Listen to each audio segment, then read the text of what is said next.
Hi everyone, welcome to the super fun, awesome, happy time pedal show. My name is Gabor and very, very honored to have special guest Mr. Thomas Blug with me today. Nice to meet you. Nice to meet you too, and thank you for being here at 42 Gear Street.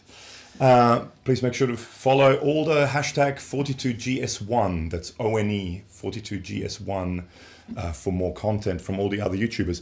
So, we've got your latest version of the Blue Guitar here, the Amp 1. Yeah. What's new in the new version? Okay, the silver one started as being the original one that did have just the name BluGuitar Amp 1. Yep. And this is the BluGuitar Amp 1 Mercury Edition. Ooh. And I chose this kind of name because it's kind of a soft metal. And Okay. I tried to improve my first version into an amp that can go up to high gain and you know, soft metal kind of thing. Okay. There's a new one coming out, which is behind me, the black one, which is called the Iridium Edition. Which is a hard metal. That's hard metal. Aha! Good, And- that's clever. yeah, Very clever. And this is specially designed to be metal only. Okay. Kind of. Okay. So what's new? Well, in the Mercury Edition, I have an improved reverb. I tighten up the sound, the overdrive channels a lot. Yeah. I kind of expanded the range of all channels because you know, once you design the first version, you make all the experience and you see the reactions of different players and you think, yeah, maybe this guy wants a bit more of this and that, and then your head starts to work, and then especially your head, yes. unfortunately, and then in the end you come up with something that has even more options. Okay. Well, let's start with. So, is this basically? Oh, and this is one of your guitars too. This Yeah, is it's a Blue Guitar master build done by Trevor Wilkinson. Oh, cool. Yeah, Trev is a good friend of mine for decades, and he's done this guitar for me. A little special feature is this knob here, which is a dummy coil. So if it's in, Okay. the last one. Oh, the last So- one. so, Okay. so this is all original. It's Yeah. like no dummy coil engaged. Yeah. And then try the clean. So try it with that. Okay.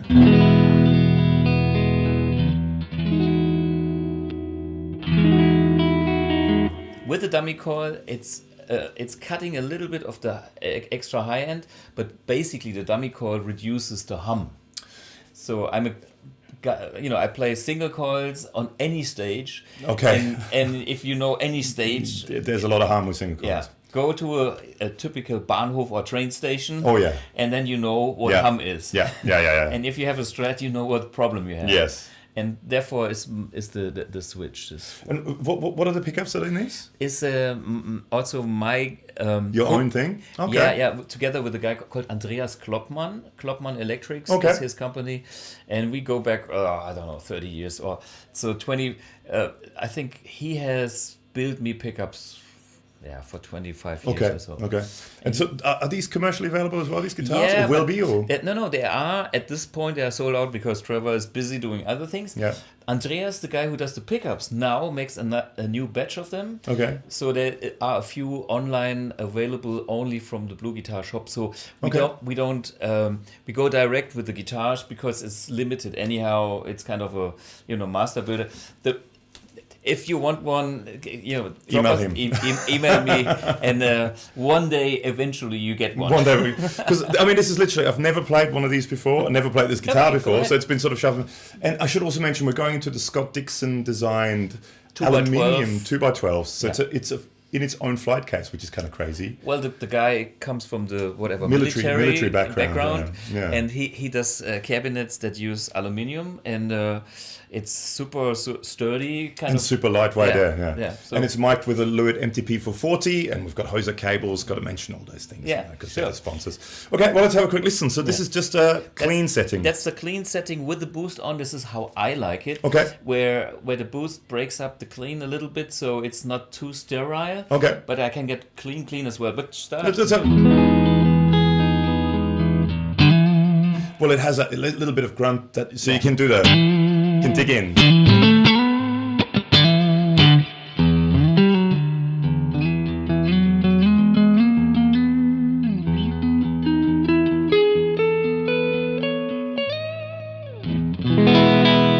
I give you more of that. So More of that. Oh yeah, that's lovely. Hang on, then you... And then you go to the bridge and it goes into... That's great.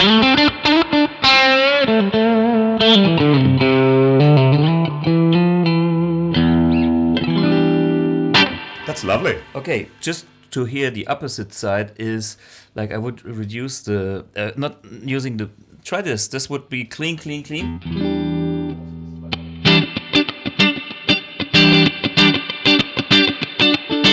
Like clean, super clean. Yeah. So it is all possible, you know. So the volume control on this one, think like you would have a Fender amp, and the Fender has just one volume control. So if you play the Fender on like 2 or 3, it's like nice and bright with the bright switch engaged. Yeah. And then like 5, it's kind of full, and then it starts to break up. Yeah. The same thing here, because I have another control which is the overall master volume. Okay, yeah. And this is kind of more neutral. Okay. So use this volume, the clean volume, as the sound volume. Okay, cool. That's interesting. Yeah. And on the side, maybe you can see... I might take some photos or put some photos up for that. Or maybe you play and I turn it. So this is super bright, and this is a bit warmer.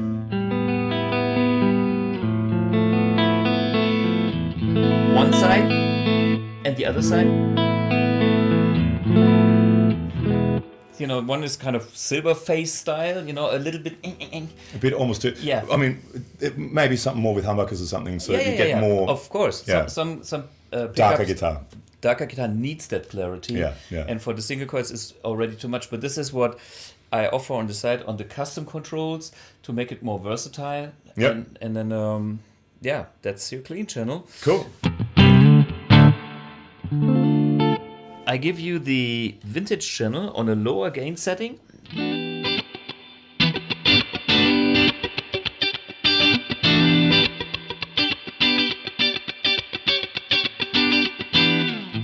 Is this the guitar all the way up? That's the guitar all the way up. Okay, nice. So now play some whatever, blues, rock.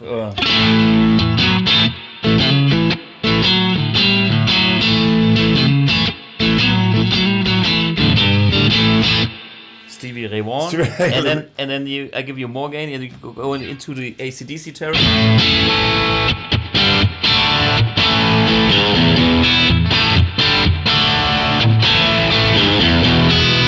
That sounds great, actually. Yeah, and then I give you the full 10, which is Hendrix. That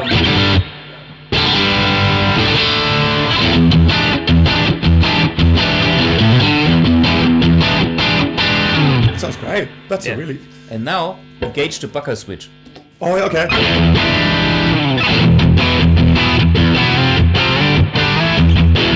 Oh yeah, that fattens it up, doesn't it? Yeah.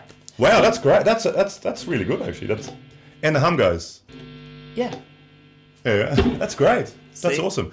So it's got a dummy coil. So there's a coil there that's not extra coil. It's like an extra pickup with no magnets. Okay. That sits underneath the scratch plate. Okay. And of course it picks up the same hum. Yeah. It's reversed. So wow, that's clever. I don't think you see that much in a lot of guitars.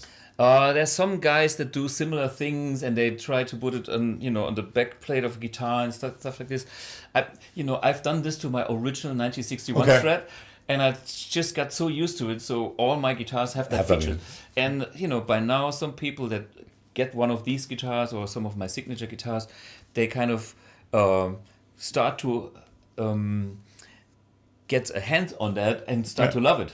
Well, I think because that's always one of the things with the Strats is and to fatten it up for certain things is fantastic. That's a great idea actually. That's a really cool idea. The other thing is it still cleans up. So if you go and have that tone like 10, like and put it on. Yeah. So now you can play the guitar on 2, like volume on low. Okay, the knob is not.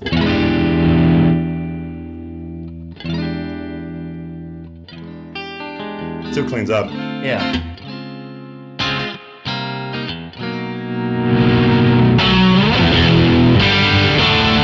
Wow, that's great. Yeah. It does totally respond like an amp. Yeah. I mean, that's the idea behind it, but it is an amp. And this is what most people don't get. It's such a small pedal. It's 2 pounds, and it has 100-watt universal power. And it's like most people don't believe it's an amp. But I'm using SMD components, which is like the miniature resistors and capacitors and whatever transistors, and the nanotube, which is a small valve. Yeah. But it's all analog. It's the same kind of way to treat a signal like it's been in a tube amp. Like any of these things would do. Yeah. Yeah. Just a lot less volume, a lot less weight, a lot less heat. Yeah. Wow, that's amazing. And I mean, you have also with this, you have the option of going direct out. You don't have to have do you have to have a speaker connected? No, that's the thing, yeah. It works anyway. You can plug in a speaker, 8 or 16 ohms. It has its special 16 ohm output to deliver the full 100 watts, which is actually 150. Okay. Even on 16 ohm speakers. Okay. Some other brands, they say, oh, our amp is 50 watts. Yeah, if you plug a 4 ohm speaker to it, but when you go to a 16 ohm speaker, it's 12.5 12.5 watts. Yeah. So this here is designed to be the replacement of my 13 tube loaded head, which I used to play in the past. Okay. This one. One of those. We're not mentioning any names. Yeah. Well, you can. Yeah. So because you're part of the development of all that. I worked for Houston Kettner for 27 years. Yeah. And I think almost any product between 92 and 2000, whatever, before I left, you were involved with. Yes. Wow, that's amazing. Yeah. More amazing or less, legacy you left behind there. That's it. Oh. All right, let's keep going. So what's the next channel? Classic. Classic. So the classic kind of takes over where vintage left. If you play that. That's a lot of gain already. Yeah. I mean, that's a Strat too. Yeah. That's amazing because that's with the dummy call.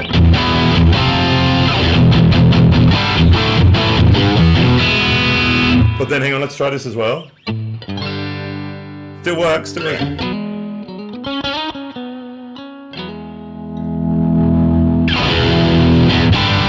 It's amazing. Yeah, that's very responsive. Yeah. So that's the classic channel, and again, this can be tweaked from. Maybe I do it. Just simply play the tone on this side and the other side. It's much brighter.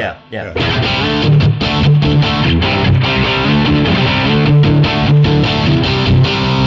Different mids as well. Yeah.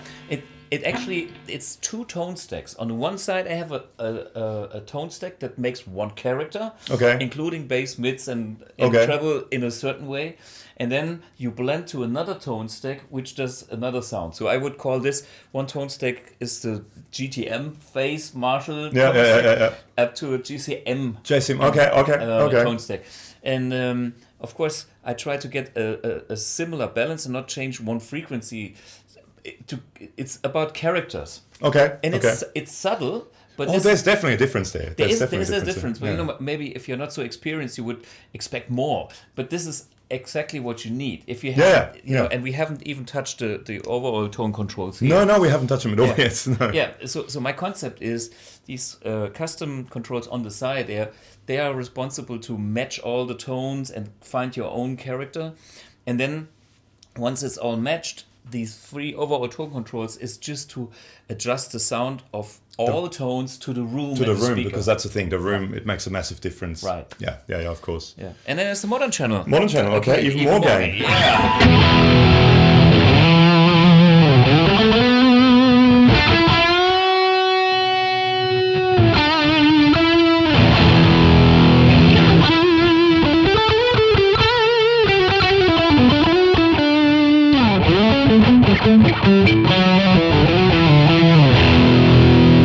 Great sounding channel. So that's sort of you were saying more like the mezzo style.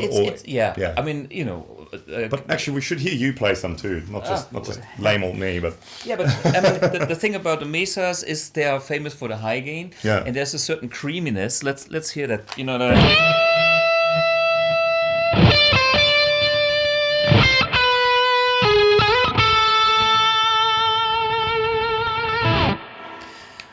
It's amazing the sounds that come out of this.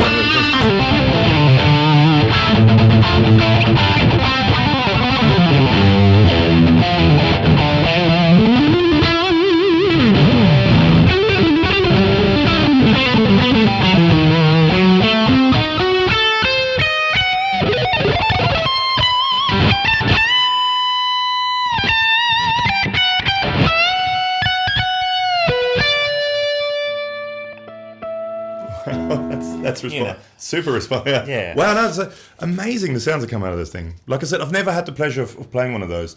in Australia we're sort of a bit removed from a lot of things. Well, I hope this video will help. Will help, yeah, hopefully. Australian people, yeah. you know. And I love your country, by the way. Yeah, we had a lot of chats the other day about Australia and I've been there like places. 10 times, and it's one of my favorite places. Well, next time you come, let me know. And, I will. Yeah, it's definitely super cool. Well, thank you so much. So that's is that everything we should go through with this? With this, let's. I think this is where it ends on this amp here, and then we go for the Iridium. Let's do the Iridium.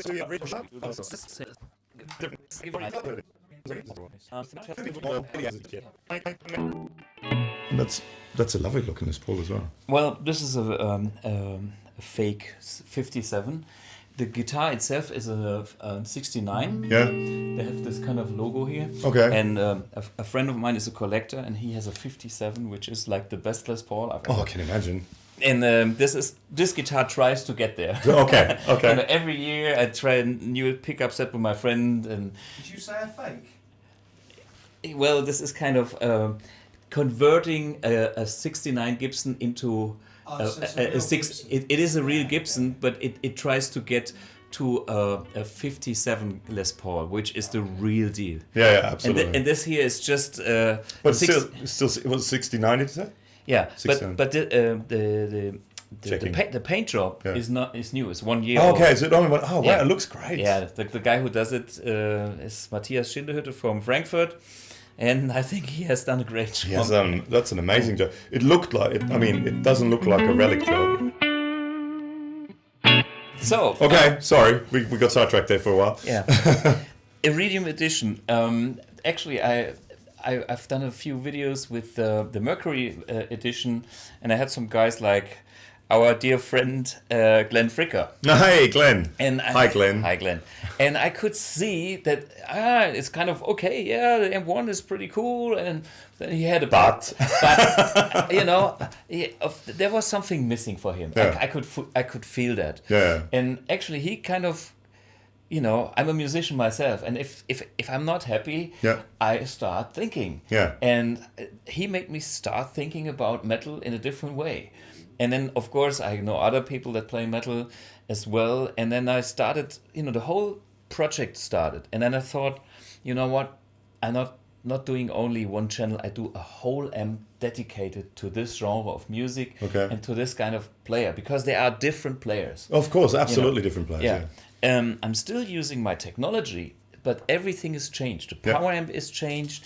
The kind of sagging points and where it kind of headroom. Well, with metal, I guess you don't want it to sag. You want that tightness. Bang. That's the thing. Yeah. It's all about tightness, yeah. but still it shouldn't be stiff. No, that's Remember it. Remember when you played the Strat and it's like just cold? That's not the point. But with my technology, I can get. I can kind of adjust the point where it's right. So, analyzing metal amps, there are great people, even at this event. I analyzed their amps, and I learned a lot from what they're doing. I found how to arrange my schematics in a way to make it feel right for a metal guy. Yeah. And so the concept here is you should have at least humbuckers in the guitar. Yeah. And then the clean channel gives you the sparkling highs that you want for high output or whatever humbucker. Yeah. The next thing is, well, it's all about the drive channels. Let's switch off the reverb and go, classic Les Paul here, but.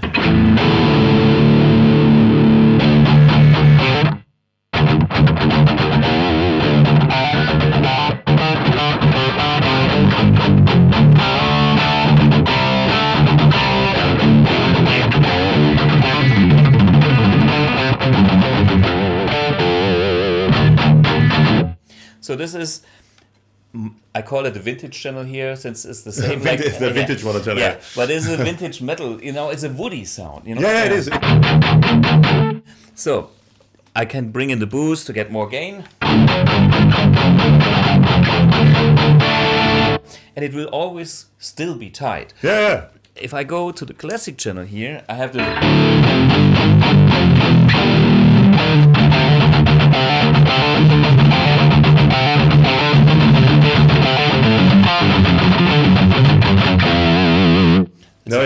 It's a bigger, broader sound, Rammstein kind of thing for the Germans. Rammstein. Yeah, and then the modern channel is having this kind of, I'm certain, mid-hump in a way that it's. Listen.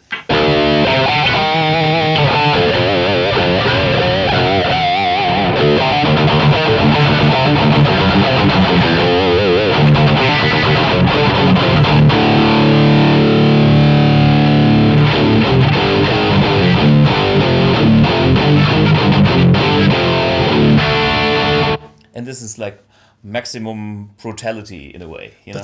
Should we try it? Just because, I mean, we'll try it with another guitar as well, but we have something that looks rather metal here.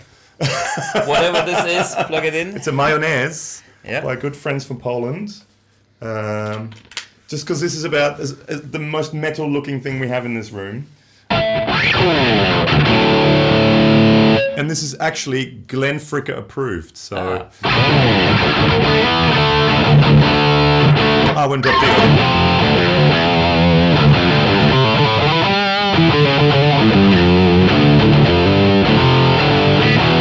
I mean, you can tell it's a much tighter response. Yeah. It's a metal guitar.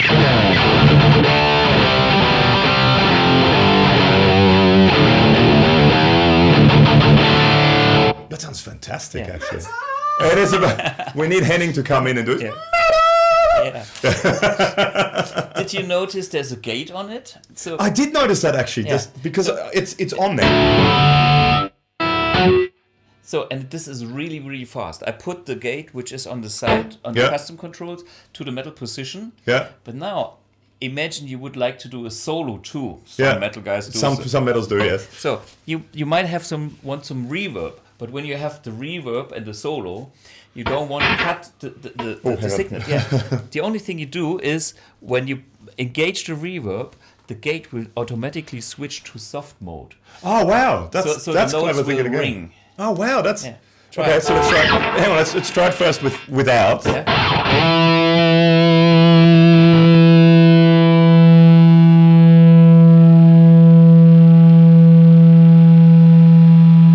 We get feedback. There it is. Okay. And now.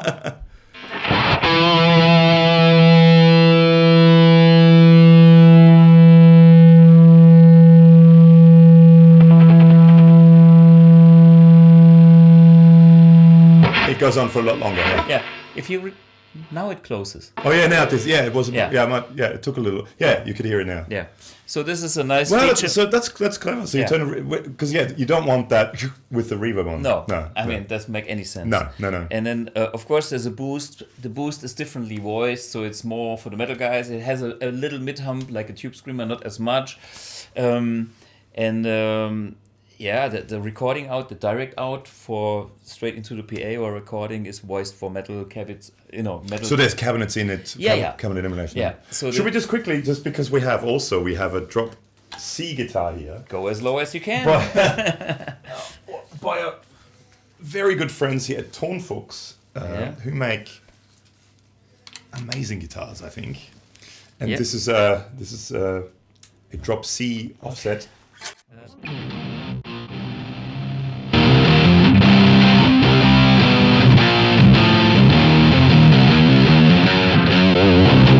Oh wow, that's a...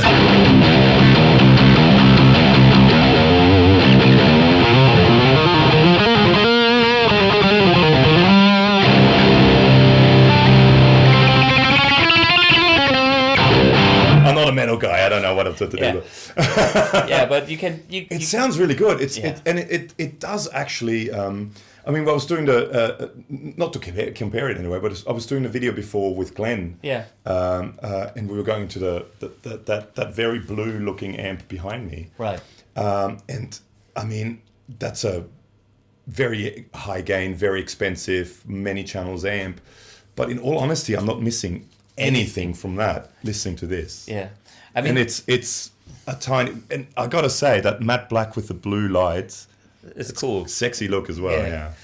Yeah. I mean, with all my experience for decades of designing, the tube amps, what else should I do the rest of my life? Having more tube amps that are heavy, I got them all. Yeah. I got my fantastic Marshall, Fender, and Vox collection. Yeah. So.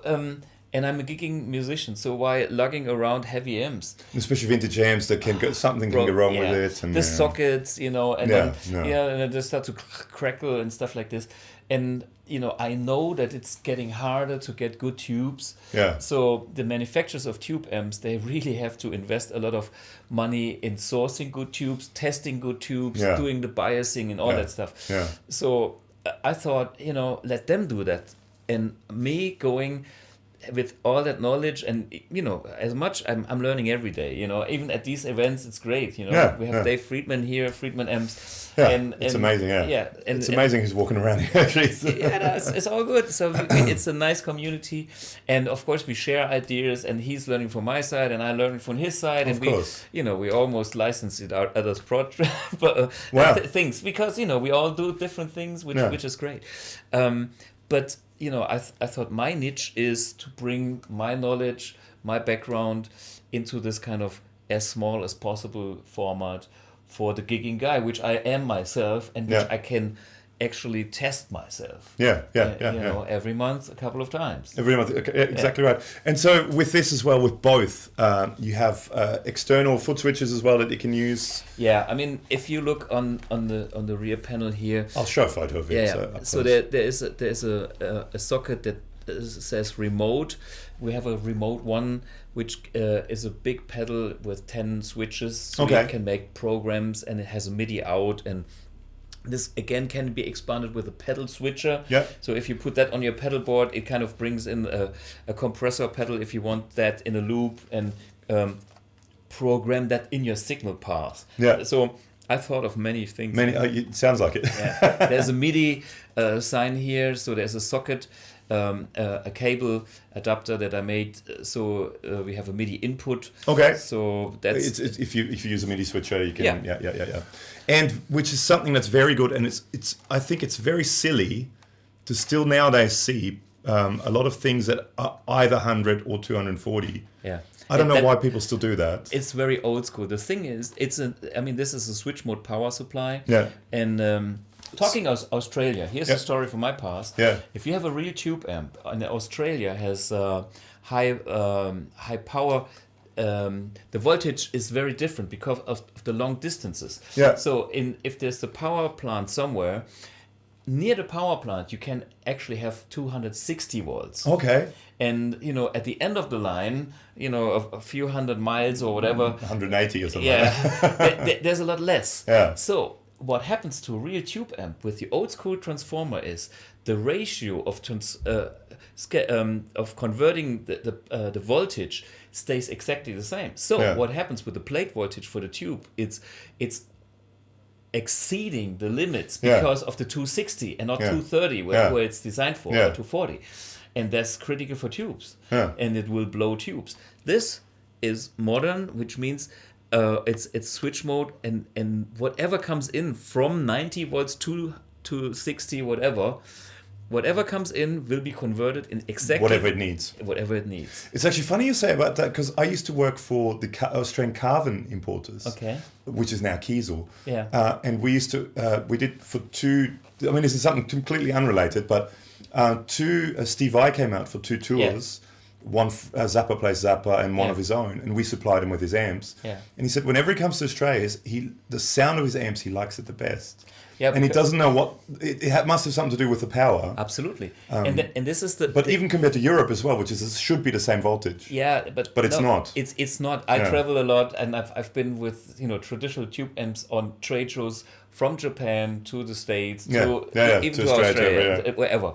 And I can tell you the same design tube amp sounds different on different countries. Yeah. And the consistency you get with a modern power supply is actually a point that got me a few professional users that just throw this in your gig bag or in your travel. Yeah. And things. you can go anywhere. You don't have to worry about power. You don't have to worry about anything. Yeah. And sometimes they have higher gear and they have some beautiful amps on stage, but they don't use them anymore because they don't know how they will sound. Exactly right. Yeah. Maybe great, maybe not. Yeah. And this is what they get used to. And once you found the sweet spot and you connect to an instrument when the guitar is a part of your instrument, and then when you know what you're getting, this is what you use. Wow, very interesting. Yeah. Well, Thomas, thank you so much. It was an absolute honor meeting you as well. Thank you. Thank you so much for being on the video. Please make sure, like I said before, check out 42 Gear Street, hashtag 42GS1, that's one as in ONE, for more content from all the other YouTubers. Big thank you, Thomas. Thank you so much for watching, and see you next time. Cheers. Oh, and thank you, China Mike, China Guitar Skeptic, for doing the switching. Almost forgot about that. See you next time, guys. Bye. Bye.